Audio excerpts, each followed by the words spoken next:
Baiklah, selamat pagi. Pada kesempatan ini saya akan menjelaskan tentang musculus skeletal disorder. Sebelum itu saya memperkenalkan diri, nama saya Andra Wijaya, nomor NIM saya 211-2012. Baiklah, selanjutnya saya akan menjelaskan tentang pengertian. Pengertian musculus skeletal disorder merupakan sekumpulan gejala atau gangguan berkaitan dengan jaringan otot, tendon, dan jaringan kartigon sistem syaraf struktur tulang dan pembuluh darah MSDS. Pada awalnya menyebabkan sakit, nyeri, mati rasa, kesemutan, bengkak atau kelakuan gemetaran, gangguan tidur, dan rasa terbakar.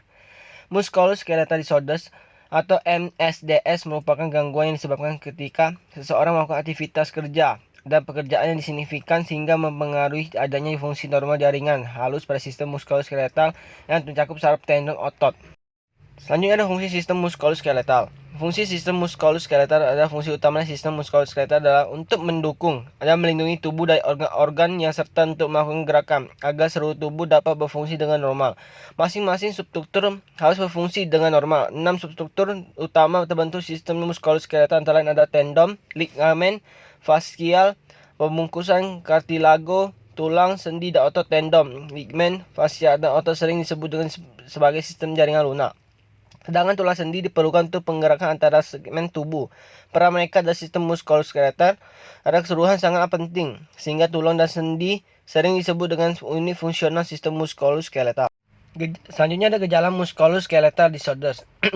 MSDS ditandai dengan adanya gejala sebagai berikut, yaitu nyeri, bengkak, demam, kemerah-merahan, panas, mati rasa, retak atau patah pada tulang sendi, dan kelakuan rasa lemas atau kehilangan daya koordinasi tangan, susah atau digerakkan. Di atas menurunkan produktivitas kerja sehingga kehilangan waktu kerja menimbulkan ketidakmampuan temporer.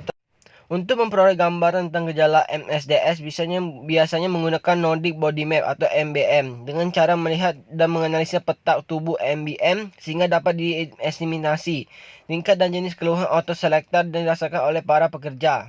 Selanjutnya ada faktor-faktor yang mempengaruhi muskuloskeletal disorders, yaitu faktor lingkungan, mikroklimat. Ada mikroklimat adalah tidak kendalinya dengan baik, maka terpengaruh terhadap tingkat kenyamanan dan gangguan kesehatan pada pekerja. Hal ini dapat mempercepat kemunculan kelelahan kerja dan keluhan subjektif serta dapat menurunkan produktivitas kerja. Habis ada faktor individu, yaitu umur, jenis kelamin, kesegaran jasmani, indeks massa tubuh, dan masa kerja. Selanjutnya ada pengukuran. Keluhan otot terjadi pada organ tubuh tentu dapat ditelusuri dengan menggunakan beberapa alat ukur ergonomi, mulai dari alat ukur sederhana hingga menggunakan peralatan komputer. Pengukuran subjektif merupakan cara pengumpulan data menggunakan catatan harian, wawancara, atau kuesioner. Nordic Body Map merupakan metode penilaian subjektif. Artinya keberhasilan aplikasi metode ini sangat diperlukan. Dilakukan penelitian dan juga tergantung dari keahlian dan pengalaman observer dari bersangkutan. Kuesioner Nordic Map ini telah secara luas digunakan oleh para ahli ergonomi mulai dari tingkat keparahan gangguan pada sistem muskuloskeletal, validasi dan realitas yang cukup. Selanjutnya ada orang yang sedang mengangkat karung semen. Lihat dari gambar tersebut dengan menggunakan karung semen seperti gambar ini menyebabkan nyeri maupun kram di sekitar area punggung dan pinggang dari tangan. Cara mengatasinya adalah dengan menggunakan alat bantu seperti lori seperti gambar di samping. Alat di samping dapat membantu dalam kegiatan mengangkatan karung semen yang sehingga orang membawanya mengurangi beban yang berlebihan, yaitu beban nyeri di leher, tangan, pinggang, dan pinggang. Produktivitas telah menggunakan alat. Produktivitas telah terbantunya oleh alat lori dapat meningkatkan produktivitas dengan waktu pengerjaan yang lebih efektif dan singkat maupun dalam pengangkutan menggunakan lori. Sebelumnya hanya dapat mengangkut 2 karung sementara, tetapi dengan menggunakan alat dapat mengangkut dengan karung sementara sebanyak kurang dari 3-4 tergantung ukuran lori yang terpakai. Baiklah, sekian dari hasil video saya ucapkan terima kasih.